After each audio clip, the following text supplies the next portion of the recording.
Hi friends, welcome to our channel. இன்றைக்கி நம்ம சேனலில் பீட்ரூட் கிரேவி எப்படி பண்ணுறதுன்னு பார்க்க போகிறோம். வாங்க வீடியோக்குள்ளே போகலாம். நம்ம சேனலை இது வரைக்கும் சப்ஸ்கிரைப் பண்ணாதவங்க இருந்தீங்கன்னா சப்ஸ்கிரைப் பண்ணிக்கோங்க. அப்படியே பக்கத்துலேயே இருக்கிற பெல் பட்டனையும் கிளிக் பண்ணிக்கோங்க. அப்போ தான் நான் போடுற வீடியோ உங்களுக்கு நோட்டிஃபிகேஷன்லாம் வரும். இப்போ ஸ்டவ் ஆன் பண்ணிவிட்டு அடுப்பில் ஒரு பாத்திரத்தை வச்சுட்டு கொஞ்சமாக எண்ணெய் ஊற்றிக்கலாம். எண்ணெய் நல்லா காஞ்சதும் ஒரு பட்டை 4 லவங்கம் சேர்த்துக்கலாம். கொஞ்சமாக கருவேப்பிலை சேர்த்துக்கோங்க.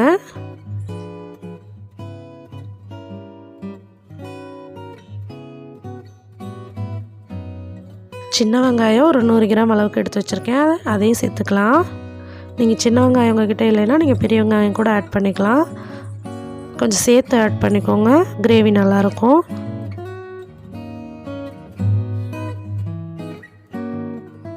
வெங்காயம் நல்லா வதங்கட்டும்.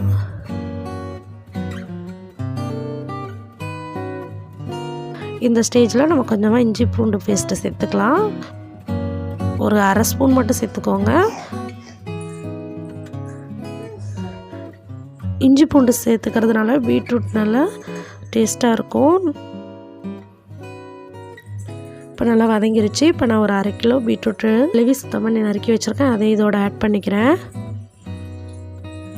இதையும் நல்லா மிக்ஸ் பண்ணி விட்டுக்கோங்க.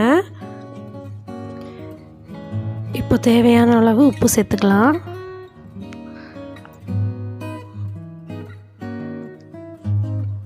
இதையும் நல்லா மிக்ஸ் பண்ணி விட்டுக்கோங்க. இப்போ 1 ஸ்பூன் மிளகாய்த்தூள்,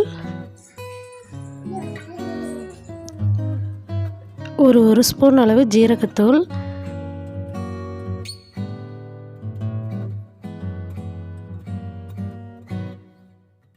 இது நல்லா வேகட்டும். இதை மூடி போட்டு ஒரு 10 நிமிஷம் நல்லா வேக விடலாம். நம்ம தண்ணிலாம் எதுவும் சேர்த்துக்கல, அதில் இருக்கிறது தான். நம்ம அதுக்குள்ளே போய் தேங்காய் அரைச்சிட்டு வந்துடலாம். நான் ஒரு 1/2 மூடி தேங்காய் எடுத்து வச்சுருக்கேன். இதை நல்லா ஃபைன் பேஸ்ட்டாக அரைச்சி எடுத்துக்கோங்க. அரைச்சிட்டு பால் பிழிஞ்சோம். இது தலைப்பால், இது நம்ம 2வது 3வது வரும் இல்லையா தண்ணிப்பால், அது. இப்போ ஓப்பன் பண்ணி பார்த்துக்கலாம். இப்போ ஓப்பன் பண்ணி பார்க்கும்போது நல்லா தண்ணி நம்ம எதுவுமே ஊற்றலை, அதுலேயே இருந்த தண்ணி தான். ஓரளவுக்கு நல்லா வெந்து வந்திருக்கு. இப்போ நம்ம 2வது பால் எடுத்துருந்தோம் இல்லையா, அந்த தண்ணி பால், அதை இதில் ஆட் பண்ணிக்கலாம். இதையும் சேர்ந்து நல்லா மிக்ஸ் பண்ணி விட்டுட்டு நம்ம ஒரு 10 நிமிஷம் வேக விடலாம். ஏன்னா இது குக்கரில் பண்ணும்போது சீக்கிரம் வெந்துடும், நம்ம பாத்திரத்தில் பண்ணுறோம் அப்படின்றதுனால கொஞ்சம் லேட் ஆகும். இதே ப்ராசஸ் தான் குக்கரில் பண்ணும்போதும், ஆனால் விசில் 2 விட்டு இறக்கிடுங்க. ஒரு 10 நிமிஷத்துக்கு அப்புறம் ஓப்பன் பண்ணி பார்க்கலாம். தேங்காய் பால் நல்லா வற்றிட்டு வந்திருக்கு, நல்லா வெந்திருக்கு ஓரளவுக்கு. இப்போ நம்ம முதல்ல எடுத்த தேங்காய் பால் இருக்கு இல்லையா, தலைப்பால், அதை இதோட சேர்த்துக்கலாம். இது நல்லா கொதிச்சு வரட்டும்.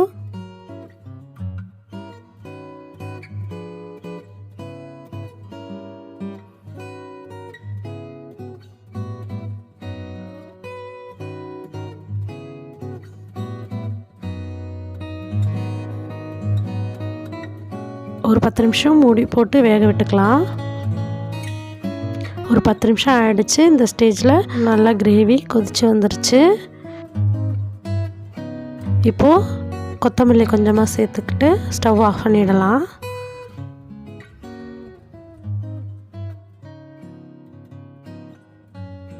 அவ்வளோதாங்க, ரொம்ப சூப்பரான பீட்ரூட் கிரேவி ரெடி ஆகிடுச்சு. இது சாதத்தோடு தொட்டுக்கிறதுக்கு ரொம்ப சூப்பராக இருக்கும். இந்த வீடியோ உங்களுக்கு பிடிச்சிருந்தா லைக் பண்ணி, கமெண்ட் பண்ணி, ஷேர் பண்ணுங்கள். நம்மளோட அடுத்த வீடியோவில் பார்க்கலாம். Bye friends, happy cooking to all.